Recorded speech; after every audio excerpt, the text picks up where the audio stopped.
Ini udah nggak napas. Ada yang dikasih kapas, ada yang dikasih ada yang dikasih kaca, ada yang dipegang nadinya, baik nadi tangan maupun nadi di leher. Itu memastikan itu orang mati apa enggak. Jadi zaman dulu memastikan seseorang mati apa enggaknya nggak gampang. Banyak yang malah mungkin bangkit lagi gitu. Dan dalam sejarah Tiongkok itu bangkit lagi itu nggak cuma satu, banyak. Selain Cikubur bangkit lagi gitu banyak. Salah satunya Tio Sam Hong dan cerita Butong Pai. Itu dalam catatan dinasti Ming dicatat bangkit lagi.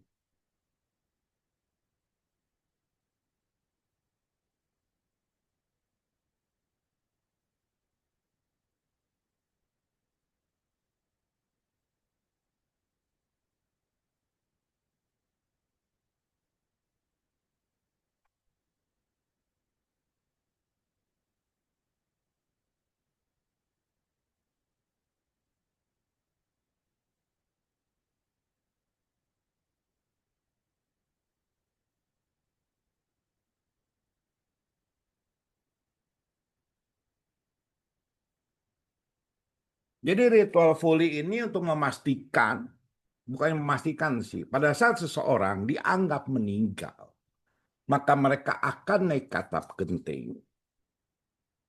Itu akan memutarkan baju si yang meninggal ini, atau yang diperkirakan meninggal, atau yang sakit parah gampangnya, agar rohnya dipanggil untuk masuk ke dalam tubuhnya kembali. Kalau misalnya dipanggil tidak bangun setelah lewat tunggu 1 hari kalau nggak salah atau 3 hari ya, saya harus buka licinya lagi. Itu baru ditaruh kapas di sini, dilihat kapasnya bergerak apa enggak. Itu artinya sudah meninggal. Saat ditetapkan meninggal, langkah pertama itu adalah menghadap kepada Dewa Bumi alias Hutikung. Makanya kalau Anda bicara jikau ataupun zuciao ataupun di bahasa Indonesia Konghucu cuma ngomong bakti, Anda jangan ke Topekong lagi.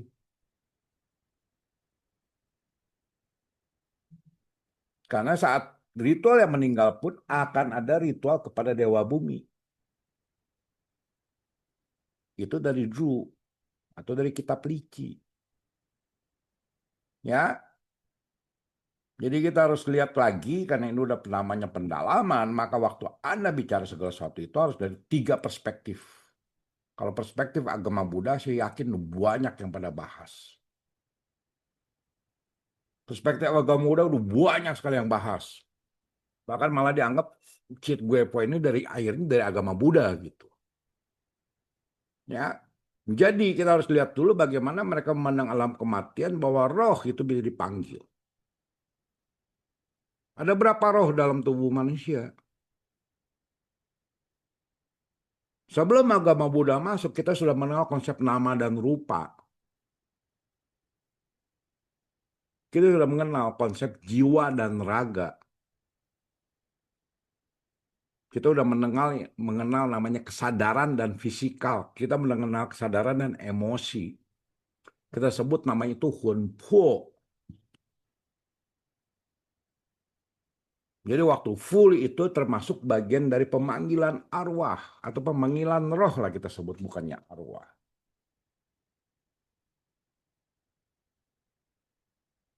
Kemudian yang kita sebut pemanggilan arwah untuk yang sudah meninggal, kalau yang tadi belum diperkirakan belum meninggal, hanya untuk pemastian, ada namanya Hun. Dan itu dalam catatan Cuci. Hun itu adalah benar-benar pemanggilan arwah atau pemanggilan Hun. Kenapa? Karena konsepnya zaman dahulu itu, kalau Anda meninggal di luar kampung halaman, maka Anda itu menjadi setan kesepian. Menjadi arwah yang kesepian.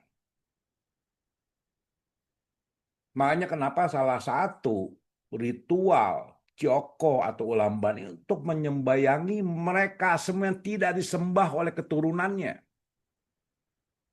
Mereka tidak mati tidak normal. Mereka mati tidak nyaman. Salah satu faktor kematian terpenting bagi orang Tionghoa, prosesnya adalah meninggal di rumah. Coba Anda ingat semua zaman dulu. Sebelum ada namanya yayasan kematian ataupun rumah duka, upacara kematian itu diselenggarakan di mana? Ada yang bisa jawab? Di rumah masing-masing. Di rumah masing-masing. Kalau sekarang makanya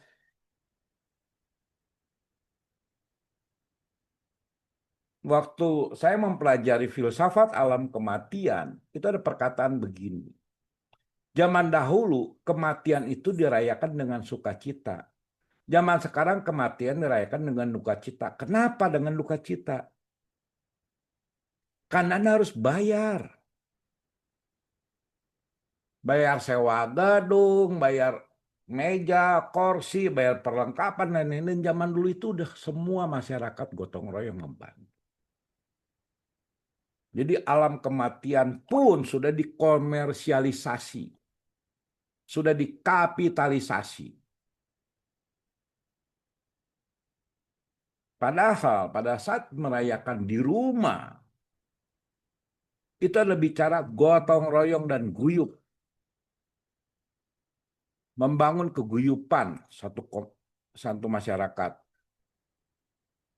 Itu tujuannya. Selain itu, arwah itu, dia akan merasa nyaman kalau dia meninggal di rumahnya. Kalau kita mempelajari konsep tiga hun itu, maka akan ada pernyataan seperti ini.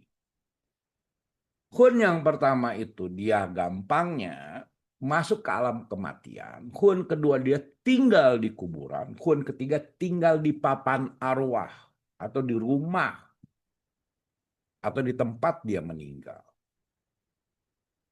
Karena itu dalam tradisi budaya Tionghoa seringkali ada upacara pemanggilan arwah di tempat yang meninggal, apalagi yang kecelakaan. Karena dianggap rohnya tidak bisa. Mereka perlu guidance, perlu bimbingan. Nah, Chao ini bukan dari budayanya Lu atau budayanya Chou, tapi dari budayanya Chu atau kita sebut kerajaan Chu. Itu dicatat dalam kitab atau buku bernama Chu Ci, karya Qin atau karya Kut Guan.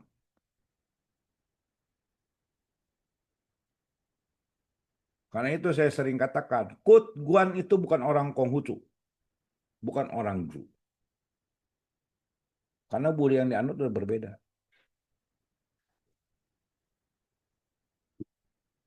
Di sini dicatat bahwa saat kerajaan Qin, kalau nggak salah zamannya Qin Huaibang atau siapa saya lupa, itu masih menjadi Qin ataupun adipati, udah jadi Wang ya waktu itu.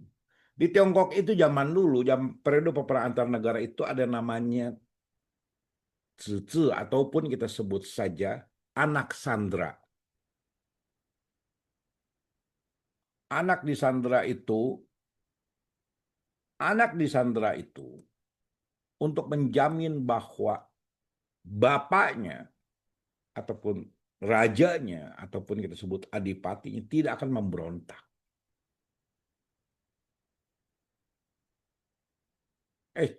Kerajaan Chu, sorry bukannya kerajaan Qin, kerajaan Chu itu anaknya Chu Huaibang kalau nggak salah itu tuh ditahan oleh kerajaan Qin sebagai jaminan kerajaan Chu yang terkuat di antara negara-negara lain selain kerajaan Qin tentunya tidak memberontak kepada kerajaan Chu.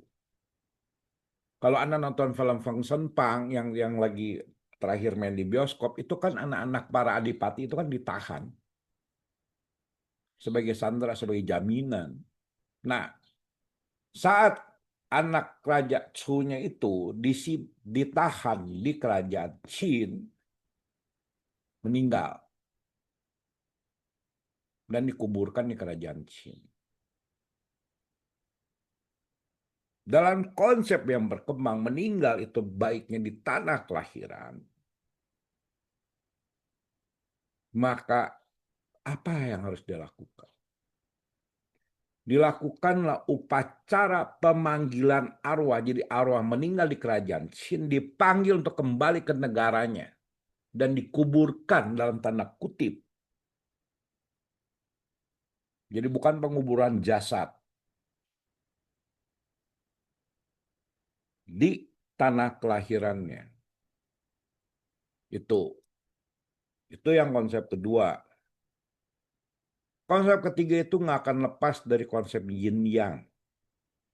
Saat Anda ketemu dengan kosmologi altar, Anda akan ketemu dengan ini. Anda ketemu dengan etnomatematiknya orang Tionghoa. Kemudian ketemu dengan konsep San Yin dan San Quan. Itu San Yin dan San Quan itu juga pengaruh dari kerajaan Chu dan Taoisme itu ada. Dan di sini ada nanti unsur Buddhisme. Jadi Anda bisa lihat bahwa untuk bicara ulambana pun tidak akan lepas dari tiga unsur ini. Tidak akan lepas konsepnya. Ya. Nah, kalau kita ngomong Cao-Hun, itu juga sebagai sikap welas asihnya kita yang masih hidup kepada yang sudah meninggal. Karena saat dia menjadi arwah kesepian, maka kita harus berbelas kasih kepada mereka semua. Kita harus menghargai mereka semua. Kita harus membantu mereka semua.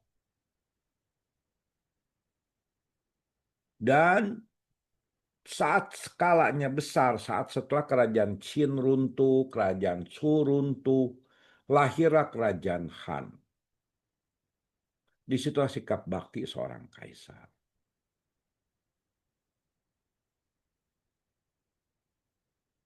Kenapa dengan upacara pemanggilan arwah itu dikaitkan dengan sikap bakti? Kenapa gitu? Pertanyaannya, sikap bakti seorang kaisar dikaitkan dengan pemanggilan arwah. Karena ternyata sebelum ditetapkan Cit Gue Puah atau Cit Gue sebagai bulan arwah, sembahyang pemanggilan arwah itu yang untuk meninggal, yang kita sebut kesepian, itu dilakukan kapan saja. Dan dilakukan oleh kaisar, bukan oleh rakyat jelata. Namanya adalah Cao Hun Chang ataupun penguburan dengan pemanggilan arwah. Zaman Han, zaman Qin juga sempat melakukan itu untuk para tentaranya yang mati di medan perang, yang tidak bisa dikuburkan di kampung halamannya, yang jasadnya tidak bisa ditemukan, yang entah mati dimanapun, itu dianggapnya menjadi arwah gentayangan, maka sang kaisar wajib melakukan ritual pemanggilan arwah dan wajib melakukan penguburan dalam tanda kutip. Itu jauh sebelum tradisi ulambana itu ada. Itu dalam catatan klasik, zaman Han sudah ada, zaman Qin sudah ada, Nanpei Cao itu sering kali dilakukan oleh para kaisar.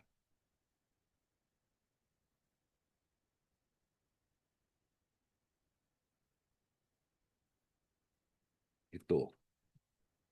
Ya, itu. Oke, sampai sini ada pertanyaannya dulu. Silakan kalau ada mau bertanya.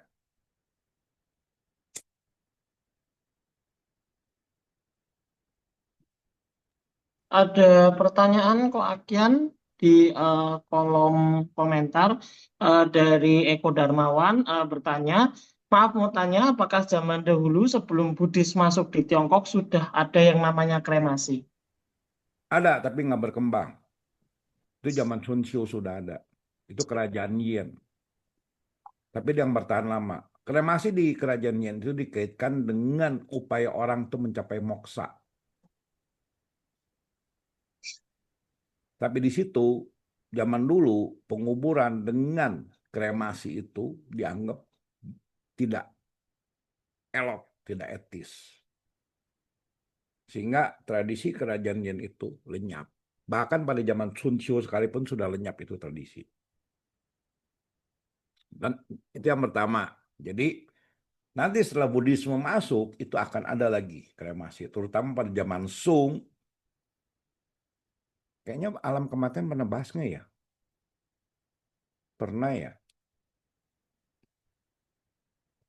Pada zaman Sung itu di mana tanah kuburan menjadi sulit sehingga pemerintah membangun kuburan umum atau TPU, tempat pemakaman umum. Solusi lain adalah dengan kremasi. Itu ya Pak Eko ya.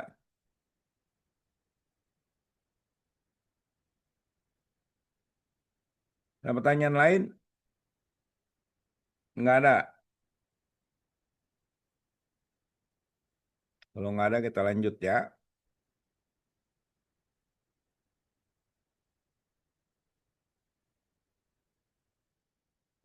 Kenapa sih diadainnya bulan 7?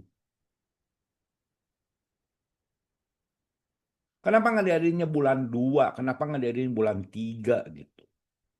Sembayang arwah itu tuh. Karena nggak akan lepas dari konsep yin yang-nya ini. Kita itu pasti sebut yin yang gusing.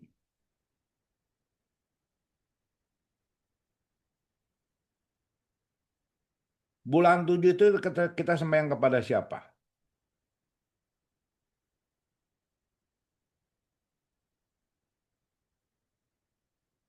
Ayo, Anda semua bulan 7 nggak tahu sembahyang kepada siapa? Ini pada ngerayain bulan 7 nggak nih? Pada sembahyang nggak nih di kelenteng-kelenteng nih? Yang Raja Neraka itu bukan sih? Bukan, Hmm. itu pengaruh Buddhis. Ini zaman sebelum Buddhis masuk.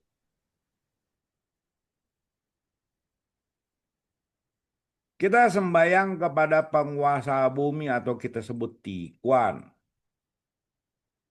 Secara kosmologi, Tikuan ini posisinya di tengah. Jadi, bulan 7 ini adalah peralihan dari yang ke yin. Dari negatif ke positif. Itu yang pertama. Kedua, kalau bicara dianya itu apa 5 unsur, unsur tanah itu adanya di tengah, center. Jadi bulan 7 itu dianggap tengah-tengah peralihan bulan. Peralihan tahun tengah-tengah di mana? Di mana nih bumi adanya di tengah. Kalau kita bicara 5 unsur, maka bumi itu di angka 5 atau posisi tengah center. Jadi perayaan bulan 7, kenapa ada namanya dewa penguasa bumi, tidak akan lepas dari kaitan konsep yin yang dan 5 unsur. Bahkan nanti kalau kita bicara Sang Kuan dan atau Tian Kuan dengan Sui Kuan itu pun nggak akan lepas dari yin yang juga gitu. Ya, ada yang pernah tahu sama yang San Kuan? Nih contohnya.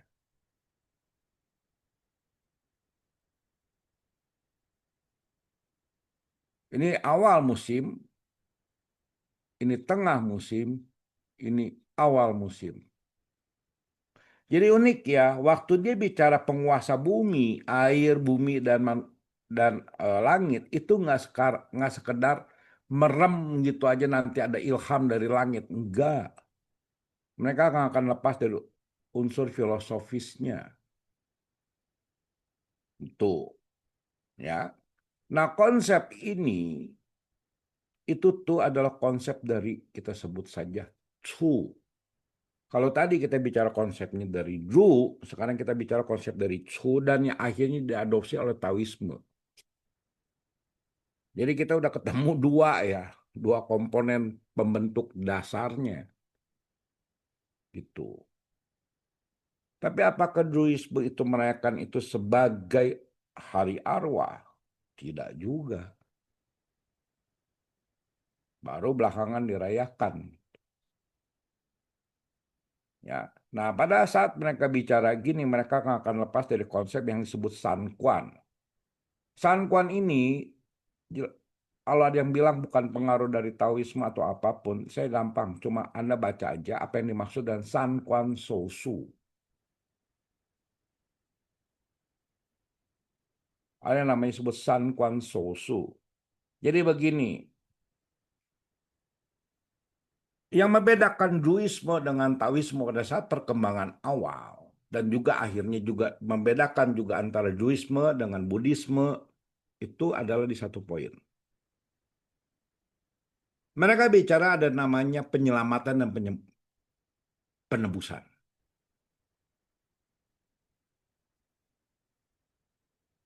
Ya, saat Chang Taoling menyebarkan, saat Chang Chiao menyebarkan, Tao, kalau Chang Taoling yang kita kenal sekarang sebagai kita sebut Lung Hucung, kalau Chang Chiao itu Anda baca di Samkok, ceritanya namanya Tai Ping Tao, kemudian juga dihancurkan oleh Yen Sao, Cao Cao, Quan Kung, dan lain-lain gitu.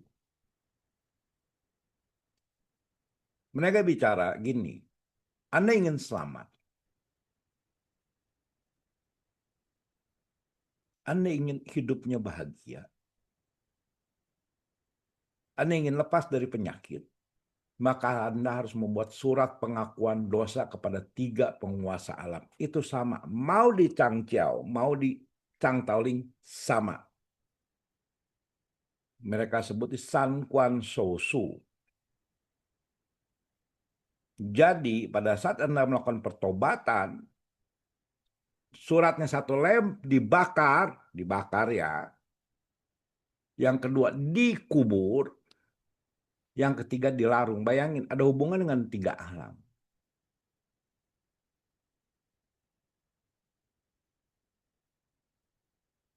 Jadi dengan konsep San Quan inilah membuat satu sistem belief yang lebih sempurna. Kenapa? Karena orang itu sembahyang itu ingin ada pengharapan sebenarnya. Pengen dapat cuan. Makanya Anda sembahyang leluhur pun pasti ada cuan. Di kitab Lici ada tulisannya. Kebetulan lagi minggu kemarin ada satu waktu di itu dia tanya di mana Pak? Ada.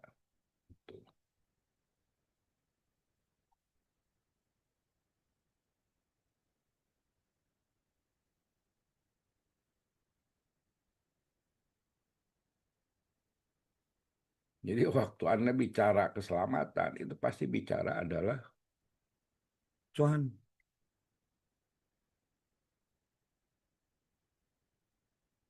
Ya, itu. Nah,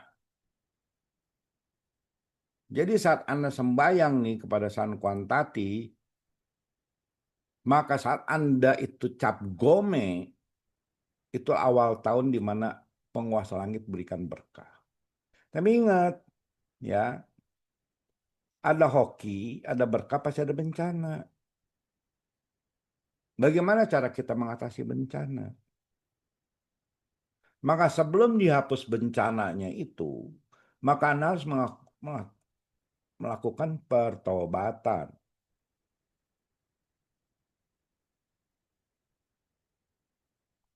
Pertobatan.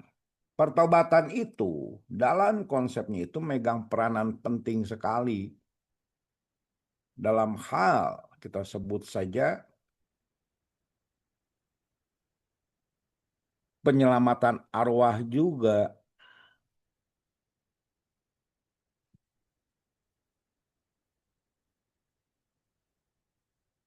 Nah, saya kasih lihat ya surat pertobatannya ya. Bentuk surat pertobatannya itu saya kasih lihat semuanya.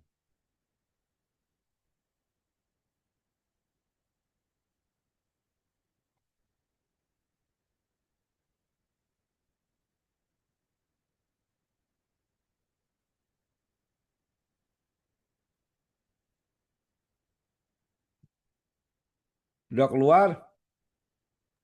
Sudah kok. Udah ya? Seluruh murid di hadapan altar melakukan penyesalan dan introspeksi diri. Apa yang pernah diperbuat dan sangat menyesali dan berjanji tidak akan membuatnya lagi.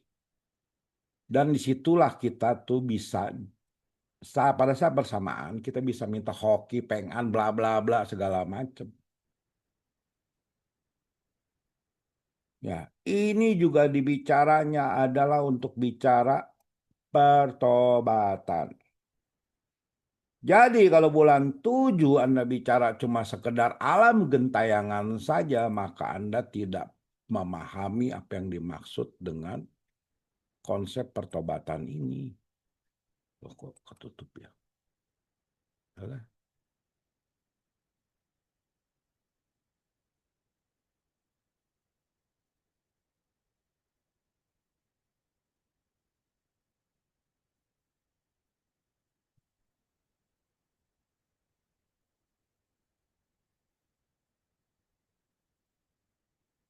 Ya, jadi kalau Anda selalu beranggapan ini bulan arwah, konsepnya itu adalah Anda harus lakukan pertobatan. Dan supaya dosa Anda diampuni, terlepas jangan bawa-bawa karma dulu lah. Karena orang bilang, wah karma nggak bisa gini gitu, kita langsung ngomong dulu, nggak ada yang tahu lah, itu bullshit lah. Serius. Karena banyak kali yang banyak orang tuh akan bawa dari pemikiran Buddhisme. Karma tidak diselesaikan bla bla bla segala macam. Saya pernah ditanya begitu kok sama orang. Kalau gitu ngapain ada Pai Kuan Im? Kenapa ada buku Human King? Kenapa ada namanya Tiyung King? Kenapa ada namanya Miao Valian Huaching?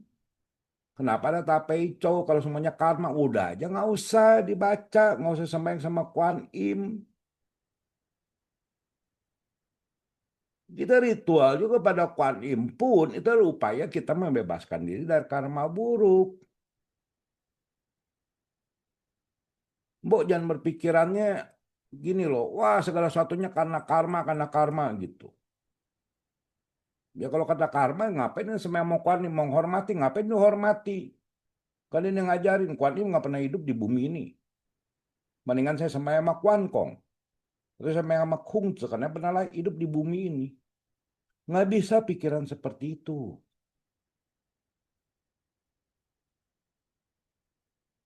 Jadi konsep penghapusan dosa ini didasari dengan apa? Gampangnya Anda ingin dosa Anda dihapus, Anda harus bertobat dulu dong. Kalau Anda tidak bertobat, bagaimana dosa Anda dihapus? Gampangnya kalau pakai bahasa lain, Anda ingin karma buruk Anda habis, berbuah. Saat karma berbuah harus ada karma baik berbuah kan? Bayangin kalau karma buruk yang kita perbuat, terus berbuah, tidak ada karma baik yang saat bersama berbuah kita celaka. Tapi kalau saat yang bersamaan karma baiknya juga berbuah, maka kita mungkin kecelakaan nih, nabrak orang, mau digebukin satu kampung, ada yang nolong. Itu karma baik berbuah. Jadi karma baik itu berbuah itu tuh bisa lebih bagusnya pada saat karma buruknya berbuah. Dan apakah mereka semuanya itu tidak bisa memiliki kemampuan? Mungkin tidak, mungkin juga bisa.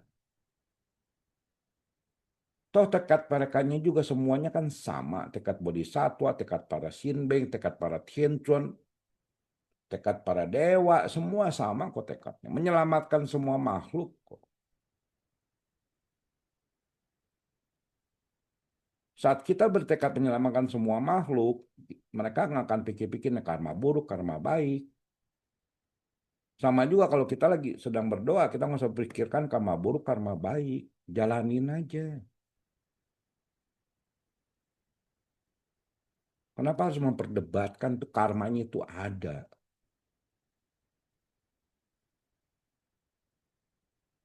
Kita perdebatkan bagaimana kita berbuat baik. Bagaimana memajukan diri kita. Penyebab kita kena bencana itu nggak ada yang sama jawabannya. Nah, penyelesaiannya menurut saya banyak kesamaannya. Pertobatan. Tidak ada agama yang tidak menganjurkan umatnya tidak bertobat. Jadi Anda sebagai Dharma Duta nih, pada bulan inilah harus menekankan pertobatan. Bukannya bicara arwah gentayangan. Bukan bicara anak-anak indigo, indiot, menurut saya bukan indigo, yang bisa ngeliat arwah. Bulan 7 ini ada terpenting untuk pertobatan. Lagi pengenalan agama, saya katakan kata agama itu Tiaohua, mentransformasi diri kita menjadi lebih baik. Cara transformasinya adalah dengan memperbaiki diri kita. Bukannya bicara suhu anu jago, suhu ini jago. Bisa lihat dewa, bisa lihat setan. Nggak guna. Kalau nggak bisa mentransformasi diri kita menjadi lebih baik, tidak ada gunanya. Dan ini konsep cheat gue, pua konsep ini adalah untuk memperbaiki diri kita. Kalau diri kita tidak bisa berbaik-baik lagi, buat apa? Dan saat Anda ingin dosa Anda diampuni, selain pertobatan Anda harus beramal. Berbuat baik. Berbuat baiknya itu tidak hanya kepada makhluk hidup yang kelihatan, tapi juga kepada makhluk tidak kelihatan. Dengan konsep mereka kesepian. Dengan konsep mereka tidak punya harkat sebagai arwah. Makanya kita memberikan jamuan, memberikan persembahan. Makanya disebutnya kuthai ataupun makanya disebutnya sembahyang Kyoko.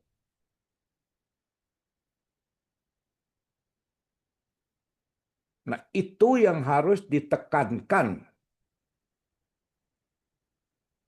Ya.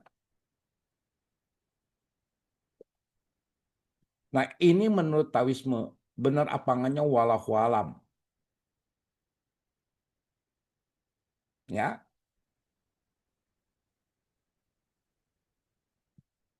Jadi nolong itu bukannya jamloong gitu.